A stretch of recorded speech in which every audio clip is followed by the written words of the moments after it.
계속해서 광주 전남권이었습니다. 앞서 보도했듯이 광주 화정 아이파크 붕괴 사고가 9일째를 맞았습니다. 실종자 5명을 찾기 위한 수색 작업이 계속되고 있습니다. 취재기자 연결해서 자세한 내용 들어보겠습니다. 김호 기자, 오늘도 수색이 시작됐죠? 네, 소방당국은 오전 7시 반부터 수색 작업을 재개했습니다. 사고 9일째인데요. 오늘 또 119 구조대원 등 모두 200여 명과 인명구조견 8마리가 투입됐습니다. 소방당국은 실종자 5명을 찾기 위해 건물 내부 잔존물을 제거하면서 22층 이상 상층부를 중심으로 수색할 계획이라고 밝혔습니다. 수색 작업에는 구조견과 내시경 장비, 매몰자, 영상 탐지기 등이 활용됩니다. 소방당국은 이와 함께 사고 현장에 잔해물을 쌓아둔 야적장에 실종자와 관련된 흔적이 있는지 더 살펴볼 계획입니다. 소방당국은 건물 20층에는 전진 지휘소를 설치했는데요. 안전진단이 끝나고 건물 상태가 안전하다고 판단되면 지휘소를 중심으로 구조대원을 대거 투입해 수색할 계획입니다. 사고 현장에서는 실종자 수색과 함께 건물 쪽으로 기운 타워 크레인 해체를 위한 준비도 함께 진행 중인데요. 대원들을 안전하게 투입하기 위한 조치입니다. 현장에는 1,200톤 규모의 해체 크레인 2대도 조립됐습니다. 오늘 또 기존 크레인을 해체하는 과정에 발생할 수 있는 낙하 사고에 대비하기 위해 와이어로 건물과 연결하는 작업이 계속 진행됩니다. 이런 작업이 끝나면 내일부터는 해체 크레인을 이용해 본격적으로 크레인 철거 작업이 시작됩니다. 사고대책본부는 사흘에 걸쳐 크레인 철거가 마무리되면 수색 작업에 속도가 붙을 것으로 기대하고 있습니다. 한편 KBS 취재 결과 고용노동부 광주고용노동지청과 광주경찰청 등은 오늘 오전 9시 반쯤부터 서울 용산구에 있는 HDC 현대산업개발 본사를 압수수색하고 있는 것으로 확인됐습니다. KBS 뉴스 김호무입니다. 아이파크 붕괴 사고 현장 주변 상인들도 소가리를 하고 있습니다. 당장 영업을 하지 못해 생계가 막막한 것은 물론이고 외상 후 스트레스까지 겪고 있는데요. 주변 상인들의 고충을 최송영 기자가 들어봤습니다. 전신주에서 불이 번쩍하는가 싶더니 건물 잔해가 골목길을 덮칩니다. 지난 11일 붕괴 사고 당시 택시 블랙박스에 찍힌 영상입니다. 아이파크 공사장 옆 골목길, 마주한 상가는 직격탄을 맞았습니다. 부서진 출입구는 임시로 비닐막을 쳐놨고 상가 안은 돌덩이가 나뒹굽니다. 추가 붕괴 위험에 주변 출입이 통제되면서 일주일 넘게 영업도 못하고 있습니다. 도매 상가에 입주한 점포만 50곳이 넘습니다. 어렵게 다져온 거래처를 잃는 것은 아닌지, 건물 철거까지 고려하면 영업 피해가 얼마나 이어질지 말 그대로 한숨만 나오는 상황입니다. 저 철거하는데도 꽤 걸릴 거고 다시 신축을 하게 되면 또 앞으로도 4, 5년은 또 간다고 봅니다. 그러면 앞에가 전부 통제되고 그럴 텐데 그게 또 가장 걱정된 부분이고. 붕괴 사고 당시 낙하물을 맞아가며 대피했던 상인들.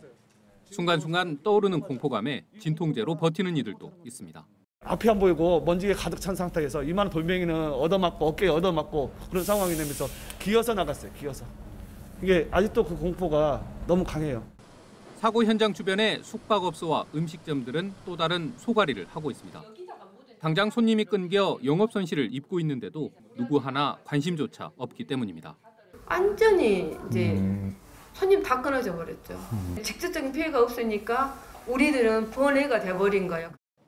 현대산업개발은 직접 피해가 있는 상가에 대해서는 피해 규모를 파악해 100% 보상하겠다는 안을 내놓았지만 상인들은 근본적인 피해 대책을 내놔야 한다는 입장입니다. 한편 정의당 광주시당은 붕괴 사고 현장 주변 상인은 물론 입주 예정자들의 피해가 큰 만큼 특별 재난지역 지정을 요청하는 한편 정부 차원의 중앙안전대책본부를 구성해야 한다고 요구했습니다. KBS 뉴스 최송현입니다. 광주시가 공사 현장의 철저한 안전 관리를 위해서 시 공공감리단을 운영하는 방안을 추진합니다. 이용섭 광주시장은 확대 간부회를 통해 이같이 밝히고 공공감리단원들이 공사 현장을 수시로 점검하고 문제가 있을 경우 공사 중단 등 시정 조치를 내릴 수 있도록 해야 한다고 강조했습니다. 이 시장은 또 일정 규모 이상 건축물에 대해서 긴급 안전 점검을 실시할 것을 거듭 당부했습니다.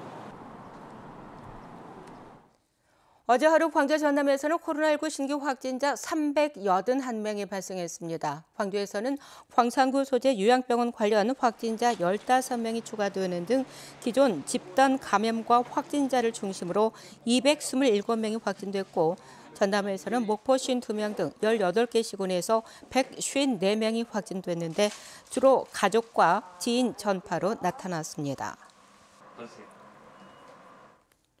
설 연휴가 열흘 앞으로 다가왔지만 코로나19 확산세가 여전합니다. 지자체들은 명절까지 잠시 멈춤 운동을 전개하고 있는데요. 공설묘지에서 합동 성묘를 대신드리면서 귀성자제를 요청하기도 합니다. 유승용 기자가 보도합니다. 명절이면 성묘객들로 붐볐을 공설묘지. 묘지 앞에 큰 제단이 차려졌습니다. 헌화와 분향을 하고 정성스레 술과 음식도 올립니다. 설 연휴를 앞두고 명절 귀성 자제를 호소하기 위해 자치단체가 미리 합동성묘를 진행하는 겁니다. 차례상을 모셔서 이렇게 해주니까 밑에 후손들도 안심을 할 거 아니에요. 내가 이번에는 안 가도 되겠다 하는 마음으로. 코로나19로 고향을 찾기 어려운 이들의 마음의 짐을 덜어주기 위한 이 같은 합동성묘는 코로나 발생 이후 벌써 4번째입니다. 이번 설 명절에도 가급적 방문을 서로 자제해 주시고 보고 싶은 정은 우리 전화로 나눠주시면 대단히 고맙겠습니다. 전국적으로 사적 모임 인원 제한이 6명으로 완화됐지만 목포와 나주 등 전남 4개 시군은 그대로 4명을 유지하고 있습니다. 전남 지역은 오미크론 변이 비율이 70% 이상으로 이미 우세종이 된 터라 설 연휴 확산세가 더 커질 우려가 있기 때문입니다. 내부적으로 검사한 게 우리 전남은 70% 이상, 광주는 80% 이상이 오미크론이라고 현재 보고 있거든요. 그래서 이미 오미크론이 우세종화가 됐고 아마 다른 지역도 시간 문제지만 전국적으로도 이번 주말이면 오미크론이 우세종이 될 것으로 예상되는 가운데 자치단체들은 귀성을 자제해달라며 설 연휴까지 잠시 멈춤을 호소하고 있습니다. KBS 뉴스 유승용입니다.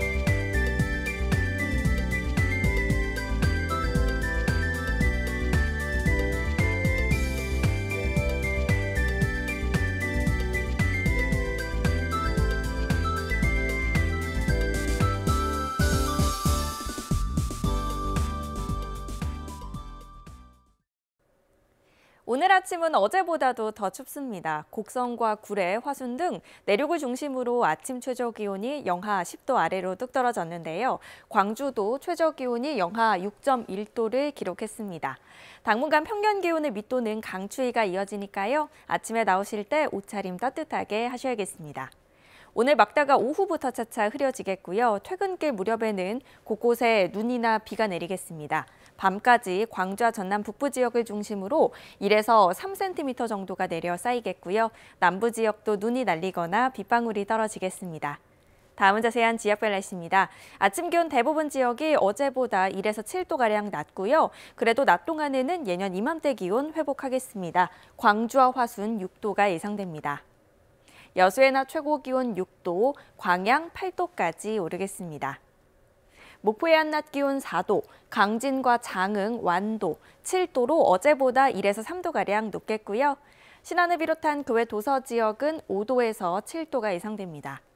오후부터 해안 지역의 바람이 차차 강해지겠고요. 특히 서해남부 먼바다는 바람이 강하게 불고 물결이 최고 4m로 높게 일겠습니다. 아침 추위는 모레까지 이어진 뒤 주말에는 다소 누그러지겠고 일요일에는 비 소식 들어 있습니다. 날씨였습니다. 다음은 희망 2022 나눔 캠페인 이웃 돕기 성금을 보내주신 분들입니다.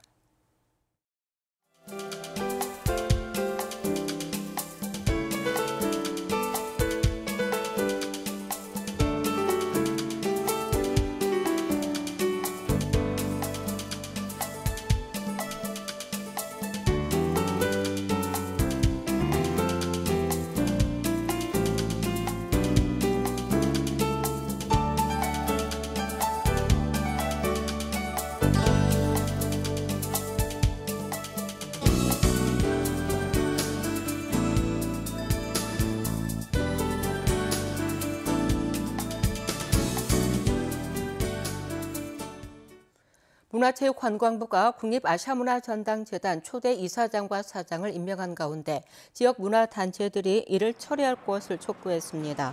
아시아문화중심도시 조성사업 종상화시민연대 등 8개 단체는 성명을 내고 문체부가 재단 초대 이사장에 임명한 최영준 전 광주문화방송 사장과 초대 사장인 김선옥 문화예술협회 이사장은 문화전당 운영과 관련해서 주목할 만한 실적이 전혀 없는 인물이라면서 이는 재단 운영을 포기한 것이나 다름없다고 지적했습니다.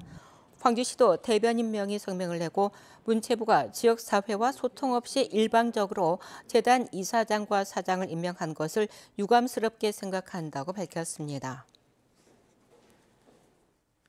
최용태 전 전남대 인문대 학장이 광주시 교육감 선거 출마를 포기한다고 밝혔습니다. 지난달 출마를 선언했던 최 전 학장은 어제 KBS와의 통화에서 교육감 선거는 교육자와 시민활동가로서 살아온 그동안의 삶과는 너무 다른 길이었다며 불출마하겠다고 밝혔습니다. 장휘국 교육감이 3선 연임으로 물러나면서 무조 공산이 될 광주시 교육감 선거에는 입지자가 10여 명에 이릅니다. 광주 지역 세 집 가운데 한 집꼴로 1인 가구인 것으로 나타났습니다. 광주시는 2020년 말 기준 1인 가구가 19만 3천여 가구로 32.4%를 차지했다고 밝혔습니다. 이는 2000년 14.7%에서 2배 이상 늘어난 것으로 전국 평균 31.7%에 비해서도 높은 편입니다. 광주시는 1인 가구 비중이 가장 높은 동구와 협력해서 사회적 관계망 형성 지원 사업을 시범 실시한 후 확대할 계획입니다. 지난달 전남의 주택매매시장 소비심리지수가 하락했습니다. 국토연구원이 발표한 자료를 보면 지난달 전남의 주택매매시장 소비심리지수는 104.8로 한 달 전보다 8.1포인트가 하락했고 전세시장 소비심리지수도 4.4포인트가 떨어진 94.2로 조사됐습니다. 반면 토지시장 소비심리지수는 6포인트가 오른 104.3으로 나타났습니다. 수요일 아침 함께한 KBS 뉴스를 마칩니다. 감사합니다.